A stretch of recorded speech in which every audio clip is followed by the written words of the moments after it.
Welcome back, Caddy Corner, episode 75. I'm Austin, And I'm Caleb. and we're back. Back again. Back to normal. Inside. It's raining today. Is it actually raining now? It is. When I got here, it was not raining.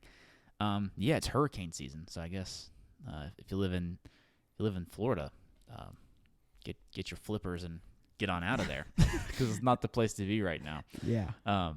Seriously though, be safe, I guess. But yeah, we're here to talk about social media as a research tool in this episode of the podcast. Social media is something that we use every day, at least most people do. And there is some utility there. There's also some noise and some crap, and that's what we're here to talk about today, how you can learn some stuff and use it as a researching tool. So if that sounds interesting, watch the whole show. If it doesn't, just watch the whole show still. Make sure to rate and review the show, like, comment, and subscribe. If you're on YouTube, check out every other show that we've ever made because we are really good at this. Yeah. Caleb, take it away. All right. So, how exactly do we want to do this? Since our notes are different today, which This never happens. never happens. Never happens. Um. I think I have a good place to start for it. Okay. So, one thing about social media as a researching tool is that it is really good at giving you a very generalized overview of things, I think. Maybe you won't be able to get this super in-depth perspective on something where you could maybe with a journalist going after it or something of that nature. So you're able to get broad overviews of things that are going on. And examples of this that I think are pretty obvious, especially with social media, is like with news or like events that are happening. So you can't necessarily get all of the details of like a news article or an event that just happened from like one Instagram post. It's just not going to happen. Yeah. You know? Whereas maybe you can get some kind of idea about this event or news thing that just happened or whatever, and then that will spark your interest enough to kind of go further into the whole rabbit hole of reading like legitimate articles or like listening to a podcast or whatever. So that's something that I think social media is good at when it comes to being a research tool, is giving you kind of like the bare minimum facts, giving you some kind of like idea of what's going on. Yeah. Yeah, I think another thing that is good about social media is just the accessibility of social media. You know, everyone probably For the most part. Yeah, for the most part has access to some kind of social media app or has access to some kind of cellular device or anything like that, because at that point, whenever you have one of those tools, then it's just at the tip of your fingers, you know? And there's just endless amounts of information, you know, just right there for you to either take in or to not take in. And so I think that is definitely something that is a good kind of quality of social media. And yeah, just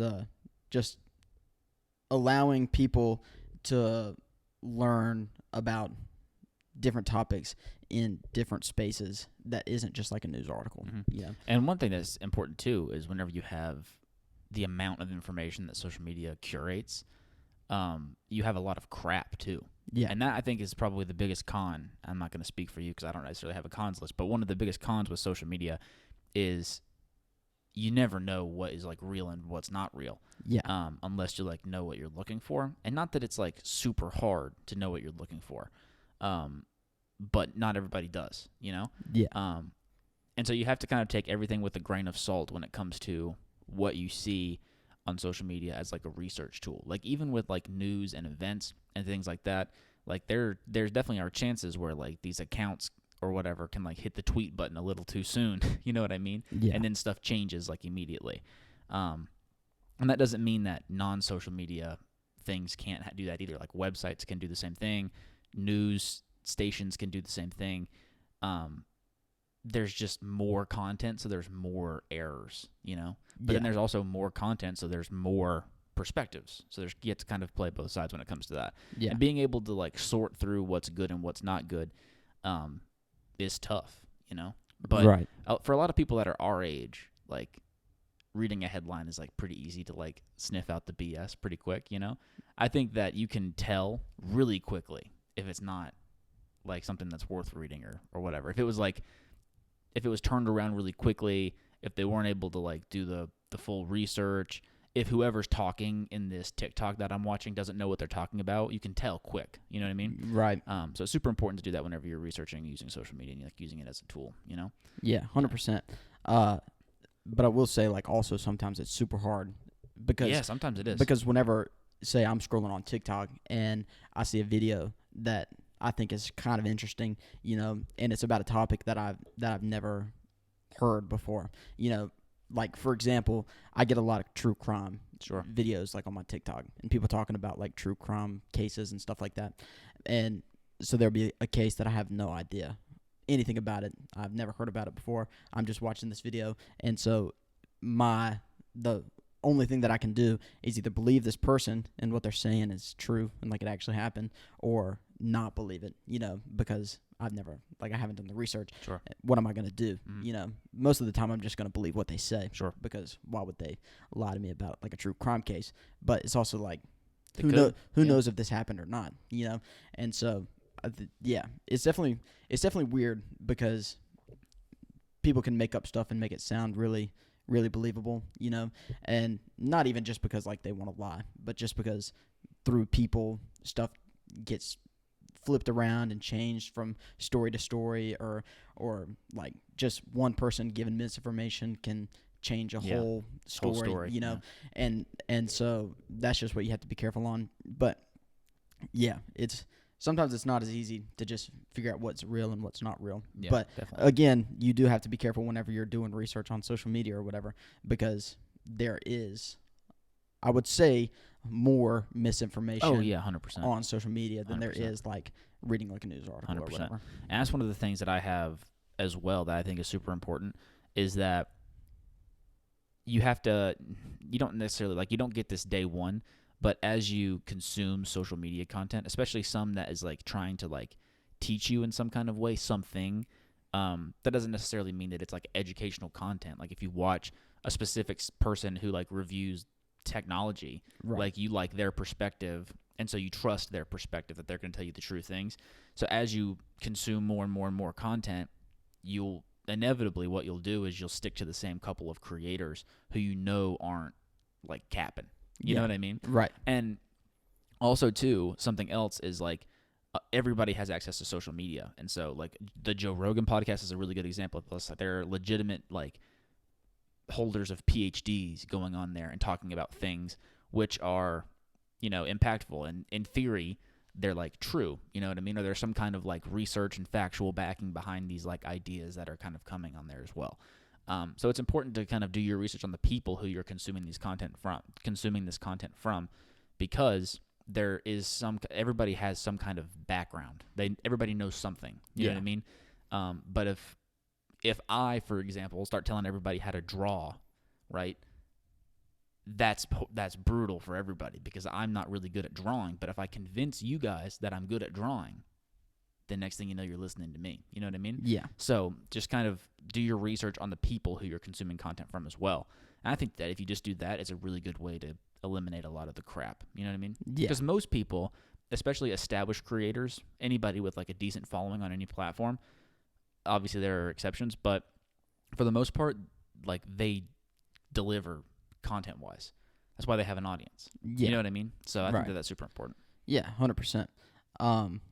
Yeah, I think that's a really good point. Just finding the person that you trust, or the couple of people that you trust the most, and then consuming content in that way from those people is definitely a good way to make sure that you're at least getting the same perspective, you know? Right. Right. Yeah. So even, if you, from your own perspective, you can like relate to this person. Yeah, exactly. Then the next time that they give you information, maybe it's on a topic that you've never thought about before, then you can still be like, okay, we share a perspective on this certain topic, so probably this is going to be consistent throughout the rest of the things that this dude talks about, or whatever. Sometimes too, learning something new is like scary. But if you get to see somebody that you like to watch on YouTube's face in the thumbnail, and you're like, you know, I don't know anything about AI, but I'll listen to this guy talk about AI. Yeah. Then it's like easier to like learn about something that's new because it's coming from somewhere that you know, or you think at least, is like good. You know? So. Yeah, 100%. The next thing on my pros list is real-time updates. I think that it is super convenient because there are all kinds of breaking news stories on social media, and it's really easy to stay up to date with the latest trends, latest news, developments in different fields or whatever. And another thing, though, like you have to be careful because information does come at you fast. Pretty much as soon as somebody hears about something that's big, then it blows up on social media platforms just because that's the way that it does. And like you were talking about earlier, the faster information comes out, that means the less half-baked ideas. Yeah, the less amount of research has gone into like whatever you're listening to, and so you definitely have to be careful there. But it is another thing about social media too is whenever you're watching like a TikTok per se, then most of the time it's going to be a pretty short video. Maybe it'll be a minute and a half. Could be 10 minutes, but it could be 8 seconds. Yeah, it could be 30 seconds exactly. Yeah. And so it is going to be a very much of an overview type thing that you can just look at real quick, and then if it is something that you're interested in learning more about, then you can obviously go further from there and take a rabbit hole into some kind of certain topic. But the real-time updates, I think in my personal experience, definitely works more like I see a 20-second clip of something that happened, and then I'm like, oh, okay, cool. Now I know that that's a thing, but I don't know anything about it still, And so,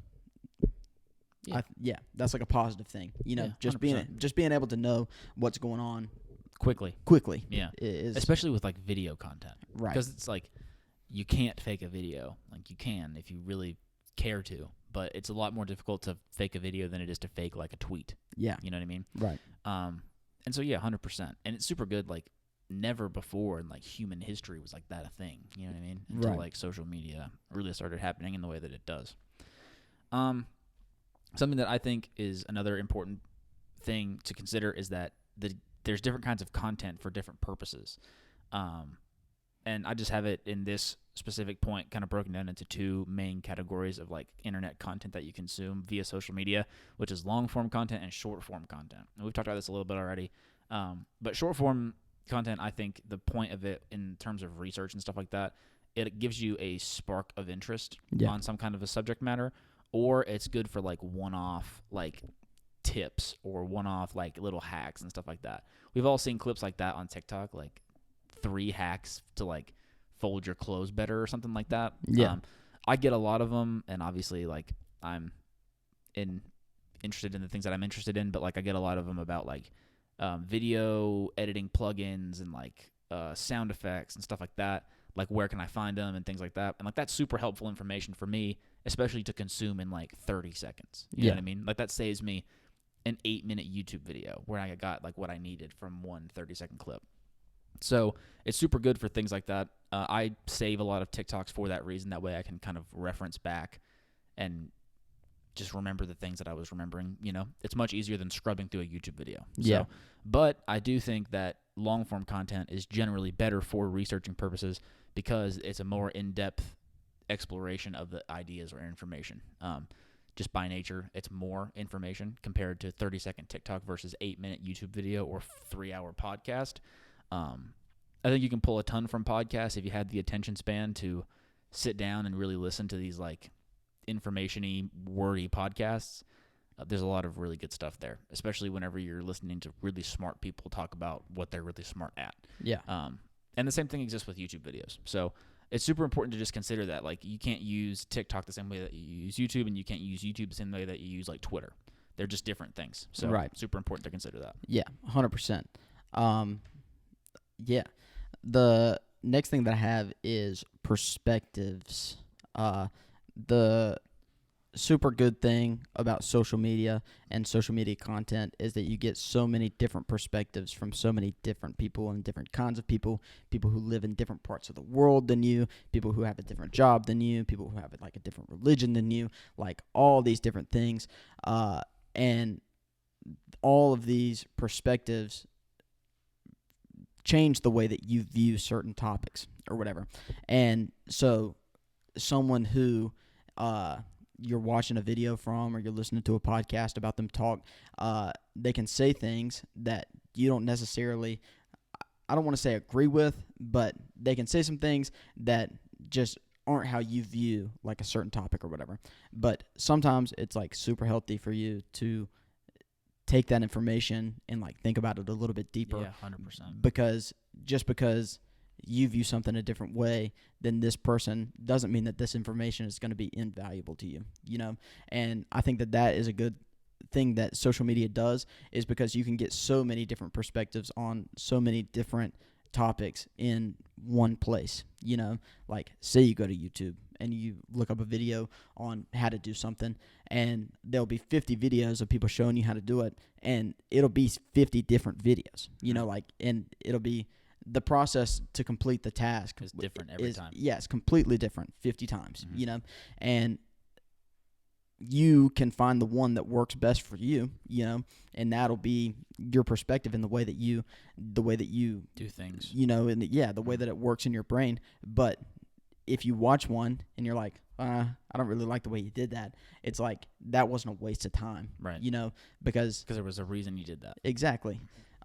And so that's another thing that I think is a pro for research in social media. Well, that's like, I think the superpower of social media is the ability to have conversations with different people who have different perspectives on things. Like, imagine, that was another thing that like Joe Rogan said, and it was, I don't remember like what show. He was on a show though, and he goes like, imagine if I only had people on my podcast who I agree with for 2,000 episodes.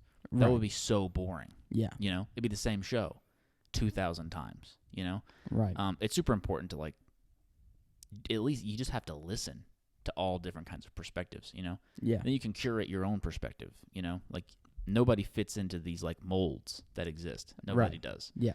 And that's, I mean, you're not supposed to. Yeah, it's like the beauty of humanity. Exactly.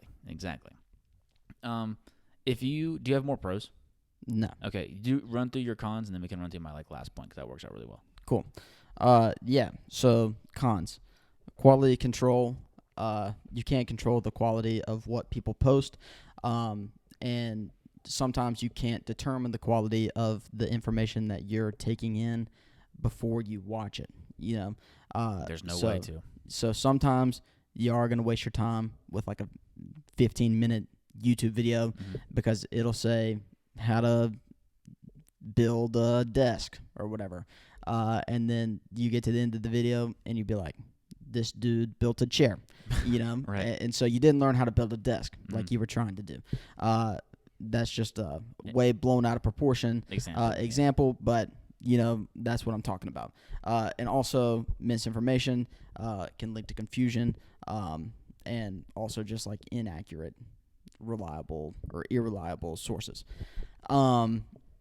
Distractions are a big one, I think. Good point. Whenever you're trying to learn how to do something, if you're on your cell phone, then it's really easy to go to another app.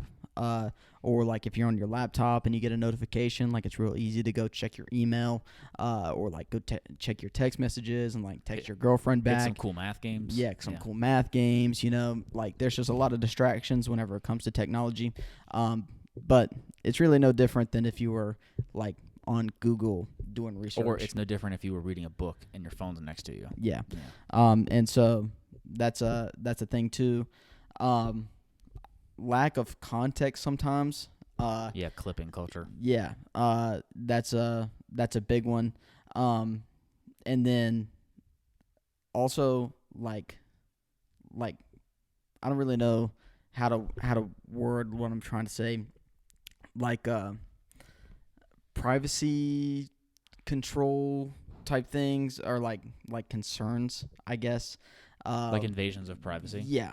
Sure. Kind of like not necessarily like if you're the one doing like research, but like if you're putting like something on like a Twitter poll or like a Reddit subreddit or whatever. It can be referenced back. Yeah, and, exactly. And it can be used for whatever it's going to be used for. Yeah. So like say you're on like the YouTube comment section is kind of like what I'm thinking, Sure. and you're like asking a question, and then you're like telling your perspective and like the issue that you're having, then like somebody can take that and like sabotage you. Yeah, like another way.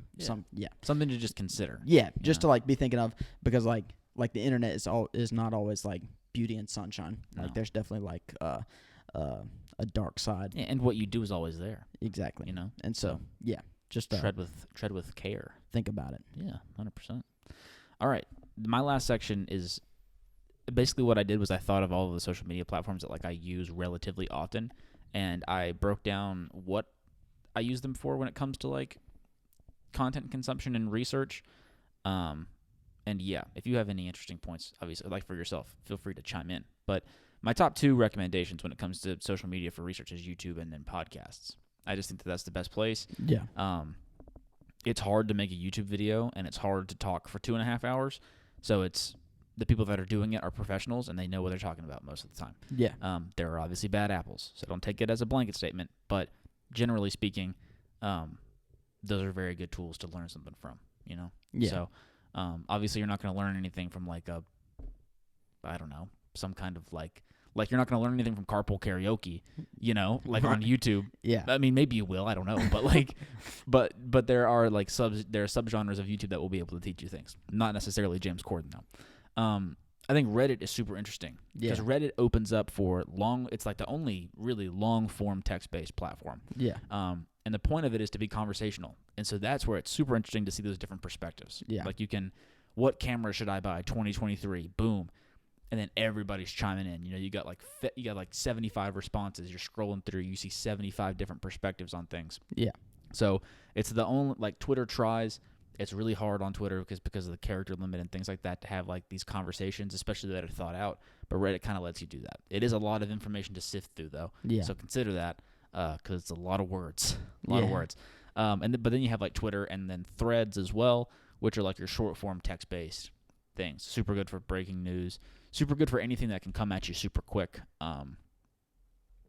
Everybody knows what Twitter is. It's kind of ubiquitous.